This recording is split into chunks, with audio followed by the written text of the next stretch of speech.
Court को जाई बापा सह फेरुथिबा पुओ को अधा बाटरे अपहरण अभियोग को नहीं केन्दुझर नंदीपड़ा अंचल हईचई 5 लाख टंका न देले तुमर पुओ को हत्या करिबु बोली अपहरणकारी माने फोन रे धमक देउछंती।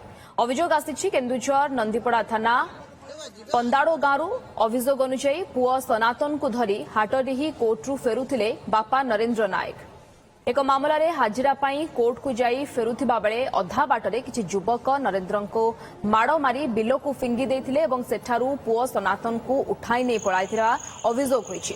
इस संपर्क में खबर पाई परिवार एवं ग्रामवासी नरेंद्र को उद्धार कर आनंदपुर चिकित्सालय में भर्ती करिसेंति। तेबे नरेंद्र पत्नी पद्मावती नंदीपड़ा थाना रे अभियोग करबा सह कहिसेंति अपहरणकारी माने फोन करी 5 लाख टंका मागुछंती नचेत पुओ को जीवन रु मारिदेबु बोली धमक देउछंती। अभियोग पाइबा परे टीम गठन करी पुलिस तदंत जारी रखिछि। पूर्वरु सनातन ऑनलाइन रे गेम खेली अनेक धार करज करथिले जहा सुझी न पारिबारु ए संक्रांत रे केस हेबारु पुलिस सनातन को गिरफ्त करी कोर्ट चालान करथिला।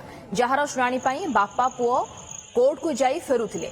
तेबे एही किडनैप पछरे किए अपहरण पछर रहस्य कोन एने पुलिस पक्षरु कोनोसी प्रतिक्रिया मिले पारि नाही।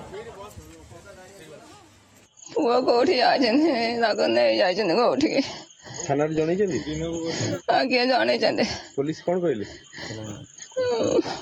पुलिस कहले आने के दम पुओ पाठ पढ़ला बापा खटी पढ़ला हमर किछ नाही घरे लग खटी ने खाउत ने पाठ पढ़बो ताको ए धंदा कले तार कोर्ट तारीख था बापू पुओ दी जन जाइए बाटर फेरला बेलू नालिया पोल पिछा उठिके से 5-6 जन पिला काले आसते आसिकी बैक आसिकी तापू मारधर करी छुरी देखले छुरी देखला से मारिबा से तले पड़गला बहुत सीरीयस हस्पिटाल मेडिकल आम आम्बुलांस डाक पठेदेलु।